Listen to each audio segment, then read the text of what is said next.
Assalamu alaikum wa rahmatullahi wa barakatuh, mes chers frères et sœurs.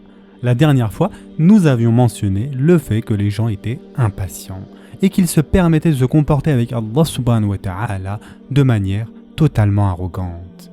Et concernant cette attitude, que ce soit l'impatience ou le fait d'être malheureux et misérable par rapport à ces invocations, il y aura des gens qui se présenteront devant Allah Azza wa Jal le jour du jugement en disant « Ils dirent « Seigneur, notre malheur nous a vaincus et nous étions des gens égarés. » Surat al-Mu'minun, verset 106.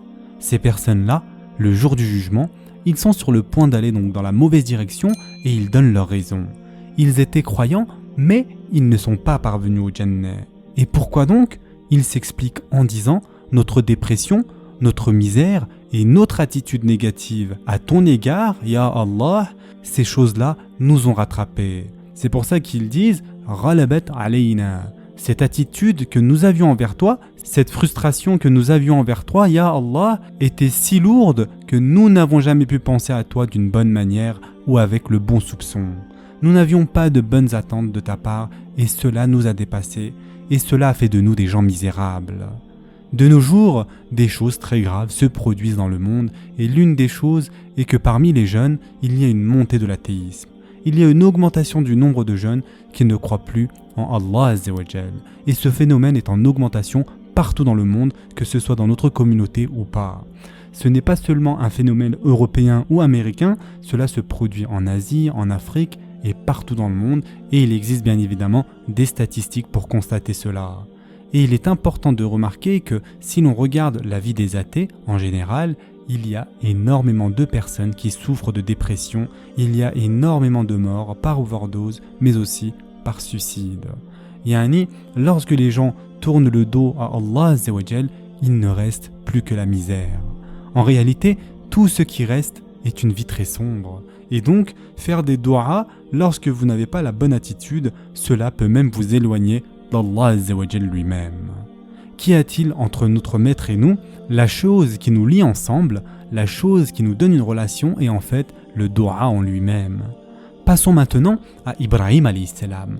Alors qu'il quittait sa famille, parce que son père ainsi que tout le village adoraient des idoles, et il dit, et ceci se trouve dans le Coran, « Je me sépare de vous ainsi que de ce que vous invoquez, en dehors d'Allah, et j'invoquerai mon Seigneur. J'espère ne pas être malheureux dans mon appel à mon Seigneur. » Surat Maryam, verset 48. Ibrahim alayhi salam a dit « Je vous quitte tous. Je laisse derrière moi toutes les choses que vous adorez en dehors d'Allah et j'invoquerai mon maître, c'est-à-dire mon Seigneur, yani je ferai des doigts. » Et puis il dit quelque chose de vraiment profond. Et ensuite il dit quelque chose de très profond. Il dit quoi? Il dit « J'espère que je ne serai pas malheureux lorsque je ferai doua à mon maître. » Il a rajouté le mot avec un peu de chance. Yani asa. Pourquoi? Souvenez-vous, Zakaria alayhi salam, quant à lui, n'a pas dit « J'espère que je ne serai pas malheureux ». Zakaria alayhi salam parlait au passé. Il dit « Je n'ai jamais été déprimé et malheureux lorsque je t'ai invoqué ». Ici, Ibrahim alayhi salam reste humble quant à son avenir. Il dit « J'espère que je pourrai maintenir mon iman. J'espère qu'il n'y aura aucun moment où je te prierai, Ya Allah, et où je ne serai pas rempli d'espoir.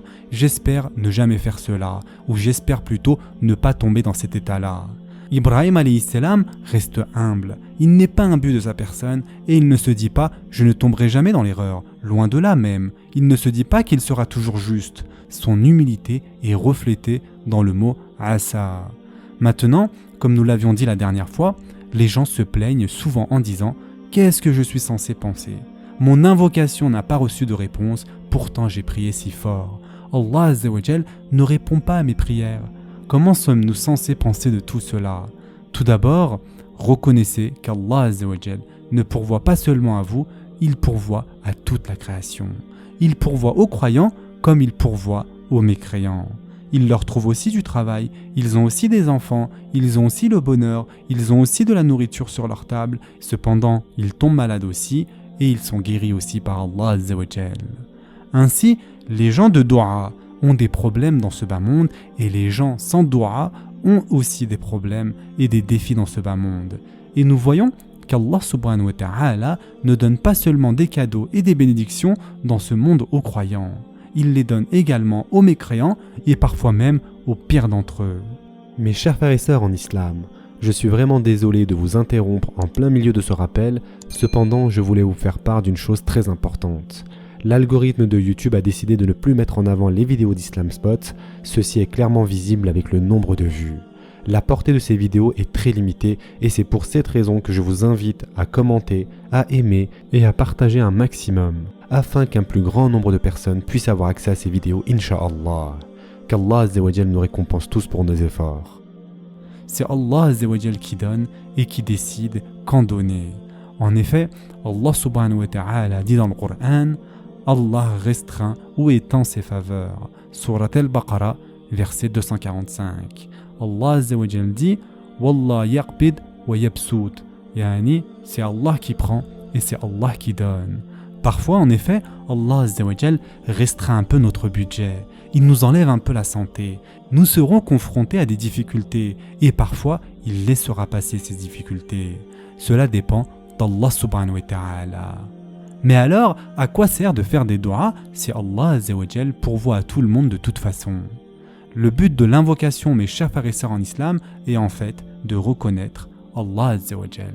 C'est un aveu à Allah Azza wa Jal que c'est lui qui nous accorde les bienfaits et que nous sommes dans le besoin. Et il y a un mu'min, un croyant du temps de Pharaon, qui a très bien compris cela. Et cette attitude du doua est résumée dans ce verset. Et je confie mon sort à Allah. Surat Ghafir, verset 44. Wa ufawwid amri ila Allah. Voici ce qu'est l'invocation en fin de compte, mes chers frères et sœurs. Wa ufawwid amri ila Allah. Qu'est-ce que cela signifie?